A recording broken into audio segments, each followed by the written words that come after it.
breaking her nose in some ways was the best thing that ever happened to Britt because she came back stronger and better, so that was really great. Hangman on the same show came out to commentary just totally drunk. And the lower third was perfect, and people were doing memes where like Hangman was like in the Full House opening, and like it was just great.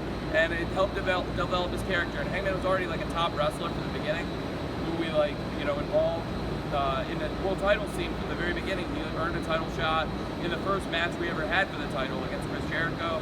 He's been a tag team champion with Kenny. He's like always been a top star, and I think like from the beginning.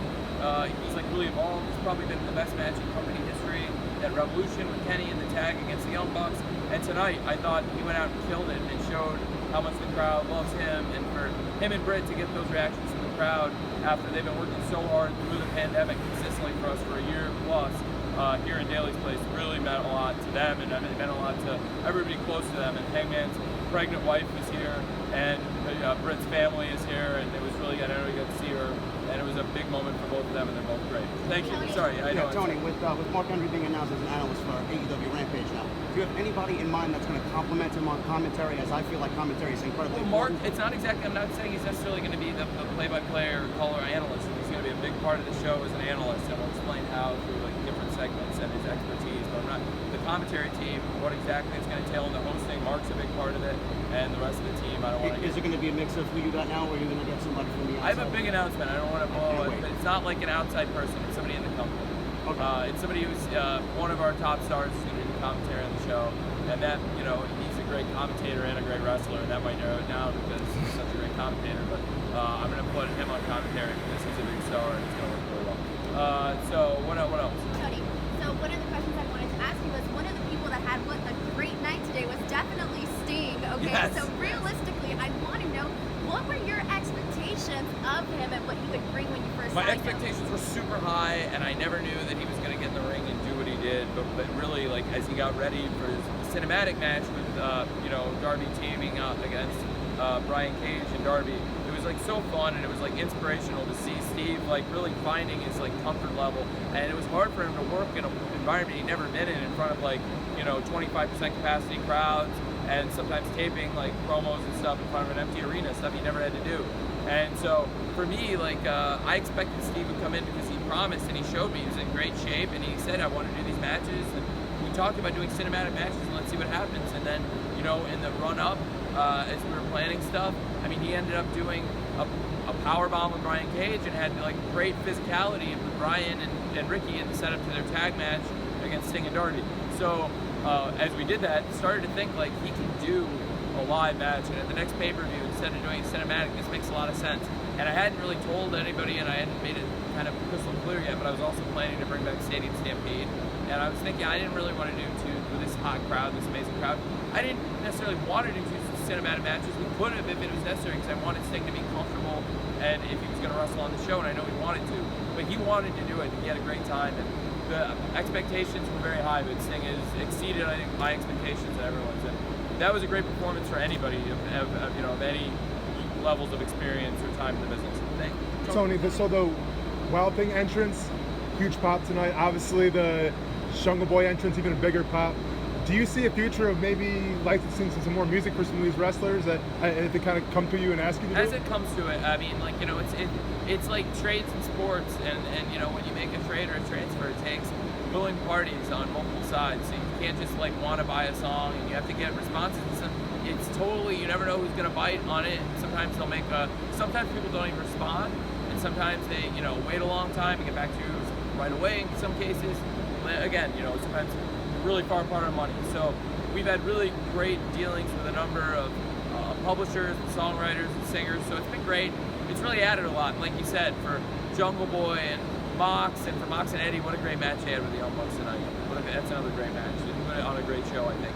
And for them, that was a great moment. Jungle Boy, obviously, for the crowd, and Orange Cassidy, so many great. And really, I got into it when even late last year, when Cinderella, when I really wanted to get that video for Kenny and Hangman, and I got the rights to Don't Know What You Got Till It's Gone. And then also, of course, again, to go back to Brody and how much we miss Brody, it was really important to me, and I worked when he was not in good health to get the right solo 55, and I was hoping we didn't have to use it, but we did, and I think it was really important. That was a big important one too. So we've done a lot with music, and I'll continue to try and make strides and do great things with music. Thank you, Austin. I'm going to stay to answer as many, so nobody worry about it. What's up? Hi, I have two questions for you. The first one is, will we see any more crossover with Impact and especially like bringing in the Impact women into AEW now that we have a new champion? And would we see any women crossover at all?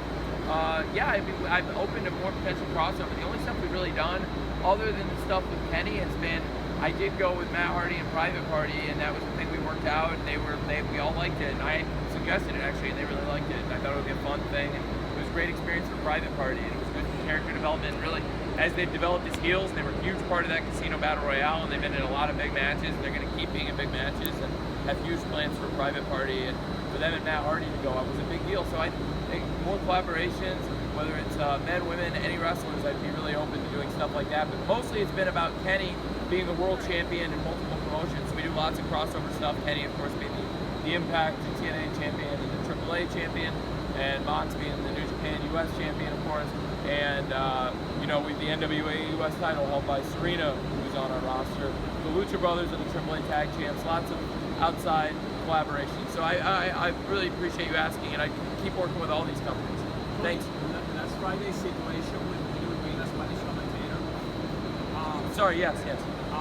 Is there? That was regrettable, yeah. Is there any reconsideration? Is there have been you and him talking about what happened? I didn't think there was any excuse, I thought it was. I was not happy with it. So after I heard what was said, and I was told, and having talked to the other commentators involved, who I also apologized to, I thought it was best for the company to make the decision we made. So I think it was the right thing to do. What do you think? No, I just want to know your reaction about that. My reaction was I thought it was a regrettable situation, and I would have handled it very differently than it was handled if I was the commentator, and that's why I thought it was good for us to part ways. Thank you. What can you tell us about the presentation of Rampage? What's it going to do to make it separate from everything? I have a lot of thoughts on that. Mark's an important part of that, and there's going to be a different presentation. And like I said, it may not just involve Mark being a commentator. Is it going to be live? We're going to be live on August 13th for the premiere on Friday the 13th, and it's going to be Friday the 13th. It's going to be a huge episode, and we'll be live to start. And I've got a lot of live episodes planned. There may be times where we do a classic kind of wrestling taping where we tape with 2 shows on a Wednesday, maybe. But we're going to be live to start, and I plan for that to be as important a show as any show. Just like we, occasionally had to tape some Dynamites, but I think we've done great shows live or tape. But I plan for it to be live out of the gate. As good a show as we do Rampage. Yes. What else? What's going on? You just said that Rampage was going to start on Friday the 13th. Like, could maybe see if it was scary? Yeah, we could. And we also are planning to have a big Halloween episode not long after that. So I don't want to completely blow all the good Halloween stuff and scary gimmicks about 2 months early. But I do want to do some cool stuff, and it could be a great episode. And it's a memorable marketing gimmick, if nothing else. And it's Friday the 13th. Hopefully it's a good omen and not a bad one. What else is going on? Something that has really developed over the course of the years in the women's division, and it's been really refreshing to see a lot of women from on Elevation and Dark, and come in from a lot of the Texas area, like Michigan Pro and stuff like that. Talk about working with all those different talents and Thunder Rosa's promotion like that as well. Thunder Rosa, what an amazing wrestler, and again, the question I answered before, I apologized to her personally. I was really sorry she was put in that position, on the spot, and it was really regrettable. And she's not only commentating, I think that's a very small part of why Thunder Rosa is a huge star here, but it's one thing I appreciate. Everyone knows Thunder Rosa is a great wrestler. She's a great wrestler for us, great wrestler for the NWA, great wrestler in Texas, great wrestler for her own promotion. Also a great trainer, developed a lot of great wrestlers. One thing Dark and Elevation have allowed us to do is develop more wrestlers. It's been a developmental system. Look at the reaction that Max Caster and the Flame get. Look at the reaction that the Blondes get. These are talents we've developed on Dark and Elevation. Red Velvet's been a great wrestler for us. So we've had a lot of great talents come in, and a lot of people have gotten reps. It's been great. We've been able to bring in young wrestlers, get a look at them, and develop a lot of talent. And hopefully it's helped a lot of talent. I tried to have the opposite philosophy of trying to make like cuts if I didn't have to. I was trying to grow our company because it's an investment into wrestling for us. Wrestling, you know, it's difficult to do if you don't get reps. And for me, to improve wrestlers, the best way to do it is get them a chance to do it. So by expanding Dark and then by creating Elevation, we brought so many more young talents into the pipeline, and it's been really important for us. So no, thanks for asking. And Thunder Rosa, in particular, has been one of the reasons that I think Dark and then recently the launch of Elevation have been really great for us. Is she brings in great talent. She also is a big star, and she will kick off tomorrow night, Elevation, in fact, and it'll be great to have her in action. She's a great wrestler for us. I really appreciate you asking. And, We were just talking about talent in AEW, or is there, I don't want to say like a specific person, but is there somebody that you really rely on? There's a lot of people. I mean, you know, you keep an eye on every match and every young person. I don't want to say tip it too soon, but I think we're going to sign more wrestlers off Elevation and Dark as we go, and we've got great young talent there, and I'm looking forward to it. You know, I'm surprised nobody's asked me about how those shows are going to evolve when we go back on the road, but they're going to be good. That was actually my question that I was waiting to ask you. Okay, so we are in sort of the end of the pandemic era. Are there any changes that you are going to make with you as you go on the road coming out of the pandemic era that you want to keep? Well, a lot of changes. A lot of the wrestlers, absolutely. And also wanting, I mean, we've developed a lot of talent in the pandemic era. Obviously, we want a full crowd, so not do, you know, 25% and have a lot of, you know, seats empty. We want to pack some houses like we were doing before the pandemic and like we did tonight with our great show. So I would say, you know, things we'll take away is we're doing more content, we're developing more wrestlers, and I'm going to keep doing Elevation and the Enhanced Darts. So they've been great platforms. We've introduced a big audience, really. Elevation's got a great audience with Tony Schiavone and Paul White as the commentators, and I always try to put big matches on Elevation. I've been putting angles on their promos and trying to make it a great wrestling show, and I think tomorrow's Monday, and I think it's going to be a great wrestling show tomorrow, I believe. And it's, you know, it's the stuff we shot here on Friday night before Dynamite. A lot of you were probably there, and it was great matches, a great crowd, it was hot, and I think it'll be the hottest stuff we'll see on Monday at wrestling, so let's see. Will the duration and runtime of those stay the same? Because they are. No, they're going to change. They're definitely going to change. And the formats will change too. And they'll be different. Elevation and Dark are going to be really different too from each other. But I'm really looking forward to it. And obviously, Rampage coming in, have to change how we do things. And Dynamite live every week, coming back in July when we come back. You know, July in Miami, July 7th, and going forward as we go to Texas the 14th, 21st, and so on. We will be live every week going forward, pretty much. So. Tony, Sorry. Real question everyone wants to know is, after the events from today, has PETA contacted you? The About what? snake. The snake. Miro throwing the snake in the back. No, they haven't. Do you think they should? I don't know. Do you think we would take precautions if there was a snake? I mean, I'm just thinking, do you see a snake? I mean, there's no snake. We would never hurt a snake.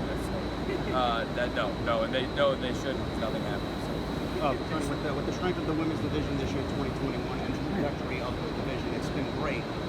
One of the big names, not to take away from Britt today, but Jade Cargill is there's a lot of hype around Jade Cargill. What do you think of her and her growth so far? And what do you see for her in the future of the women's division? Jade Cargill's a great wrestler for us, a great star, great asset, and I'm really excited. And we, you know, made a big investment in Jade Cargill, and now Mark Sterling, her new attorney, is investing time into her, and it's, you know, there were a lot of managers and reps and agents trying to get her in AEW, and I think I really expect Jade to have a great career, and I wanted her to have a great chance here. I think she's got a great mouthpiece now, but she's also developed a lot as a wrestler, even in the short time she's been wrestling on TV, and you know, it's amazing how far she's come in a short time in the business.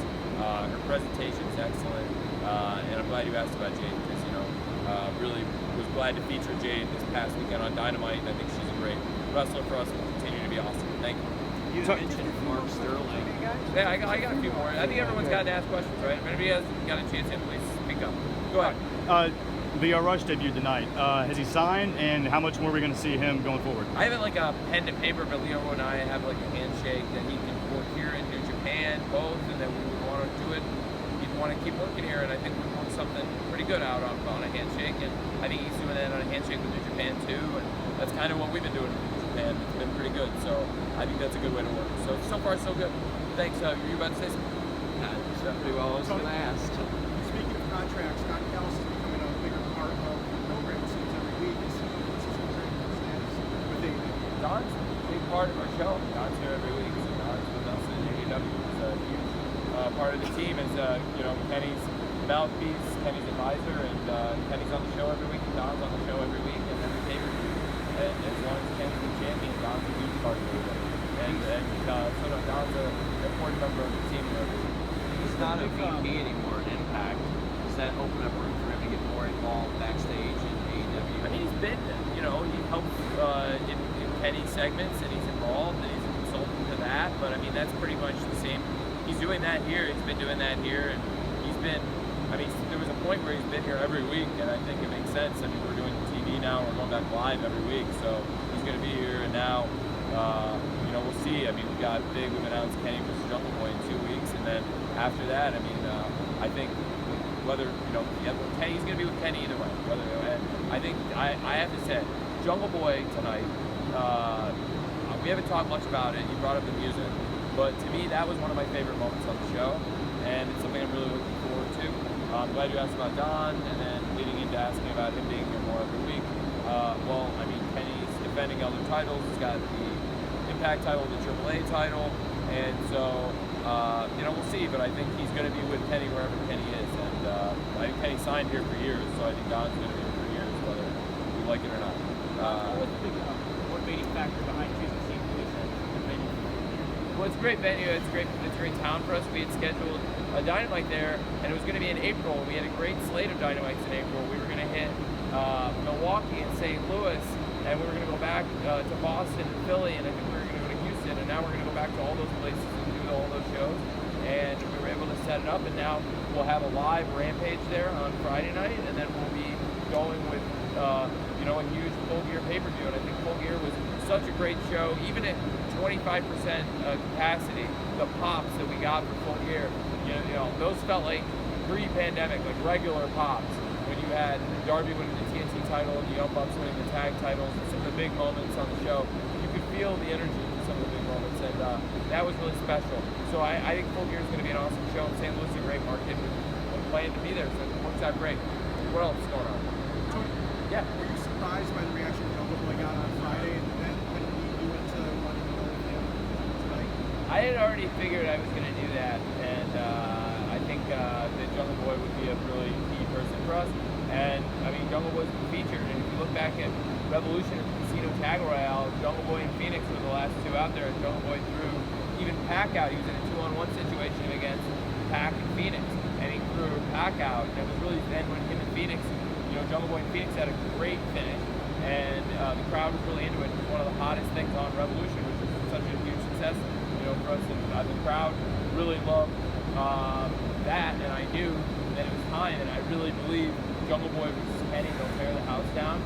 I'm really excited. I think he's as good as a star, and he's a guy to feature world title matches going forward. So I wanted to make that clear, but Christian's a huge part of our company too, and I really wanted to have them in, key positions. So if you follow the sheets and read the news and stuff closely, I work with really closely and hard on Battle Royals in particular, and I really I worked hard on that, and I thought they came with great stuff, and Christian and Jungle Boy really delivered. And for Jungle Boy, he's been somebody, again, through the pandemic, who's delivered time and time again. He's wrestled, I think, the most matches, definitely in the top 2 or 3, but I believe he's wrestled the most matches of anybody in AEW. I think he has the most wins in AEW too.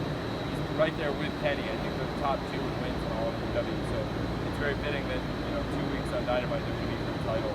And I knew the crowd was going to fight for Jungle Boy. I knew it, and I told everybody, and so I was really happy. Thank you. I'll do a few more, and if there's anybody that hasn't gotten to do one yet, who has one, let me know, because I want to get it. Does anybody hasn't? Okay, so let go. Obviously, a lot of the young talent stood out tonight. Jungle Boy, Sammy Guevara, you had a lot of young talent. Is that one of your focal points going into the show, or did it just kind of come together? No, I mean, it's wrestling. I mean, you have to have, look, and MJF, we forget how young MJF is, but MJF's a very young wrestler too. And to have Darby and Britt Baker crowned as a champion, and have Hangman go out and grade the opener, and again, Sammy Guevara featured out there at the end. we've had so many young wrestlers, and then Jungle Boy, like we spent a lot of time talking about Jungle Boy now being in the position going to challenge Kenny for the world title, and having the crowd, you know, having a sellout, packed house, chanting for him the whole time. That was what they wanted. They got what they wanted. It was pretty cool to be able to give that crowd what they wanted. It was a very special part of the show. So the young talent was, you know, yeah, it's a plan for the young talent to shine and do well, but we had a lot of great talent. A lot of our stars were in the prime of their career too, and talent that have had long, great careers that have been around for decades that had great moments. So it was definitely supposed to be a blend, and that's what AEW has been about from the beginning. And you know, when you have MJF and you know Chris, and you have you know Sammy out there with veterans, and Tully Blanchard involved. I mean, Sting showcased it's people of all generations. So it's great examples there. Thanks for asking. And anybody else? A couple more. Leo Rush's appearance on the Casino Battle Royale, was that a one-time appearance or? No, I was just saying before. He asked before. Sorry, no, we're working on a handshake. I think he's gonna come back. Like we have, you know, we'll get to it. And I think I'd like for Leo to come back. He's also doing some stuff for New Japan, so he's got some dates booked right now. But he was free for this, and I'm gonna respect the calendar he has, and I'm not gonna go out and ask him to like cancel indie dates to do stuff for us. And he's got a pretty solid calendar, but he's free for this, and I wanted him to come. I had talked to Leo maybe about coming last year. We weren't able to do, we did the Casino Battle Royale at All Out last year. We weren't able to do it at Double or Nothing, because I'll be honest, guys, like when I got the roster back together, I didn't have enough people to do Casino Battle Royale. I threw that show together pretty quick, and it was like one of the best pay-per-views we had done, even with like, you know, 10% capacity tops crowd. We had probably way less. And it was really special matches, but we didn't have enough people to do, and that's where I came up with the idea of the casino ladder match during the pandemic, which I thought was a cool concept, but we didn't have 21 people. So we did it All Out last year, and I wanted Leo to come last year, but he wasn't free. He was actually taping the challenge, and he couldn't take his phone to the challenge, and I heard back from his wife, who said, you know, he would love to do it, but he's filming the challenge, he's going to be so sick that he didn't get to do it, and I thought, well, you know, it would be great, still get to do it, and it worked out, and it's great. Like I said, I think he's going to come here, but he's got New Japan and Indies coming up too, so I think we'll see Leo back. Real quick, so the Young Bucks were rocking off-white gear tonight, and it was essentially maybe a jab at off-white.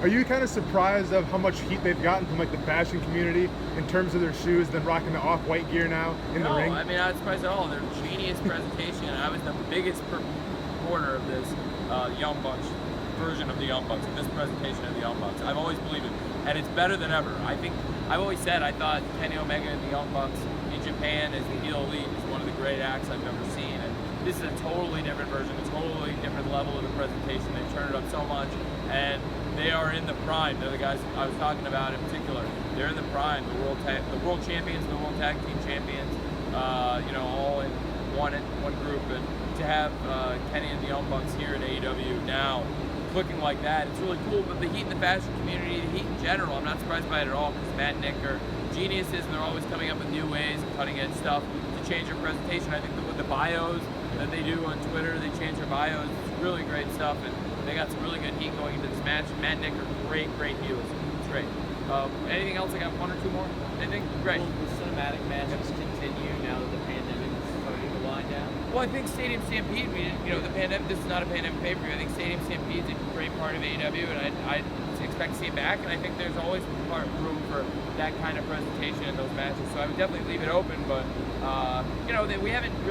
we've never done more than one per show, and I think I wouldn't expect any more than that. And not necessarily that we do it every show, but I think they could still be on a Dynamite or a show, and especially, there's some I really love that we've done through the pandemic, like Sting and Darby versus Team Taz was really great, and I love the first Stadium Stampede, and of course portions of what we did tonight, live stuff, I thought was a really great twist. The live crowd, man, they were so happy for the finish, and so I expect we'll go back to those. I really want to thank everybody for coming to Jacksonville. It's like everybody who's here came here is in person. There's some people here locally, but a lot of you traveled, some drove, some flew in. But there's so many of you I haven't seen in over a year that, we used to do these scrums all the time, and there's some of you I've seen for the first time. It means a lot, and I hope you like Jacksonville, and we really tried to build a home, something special in Daly's Place. We'll be here for another month, and we're doing a show on Dynamite next Friday.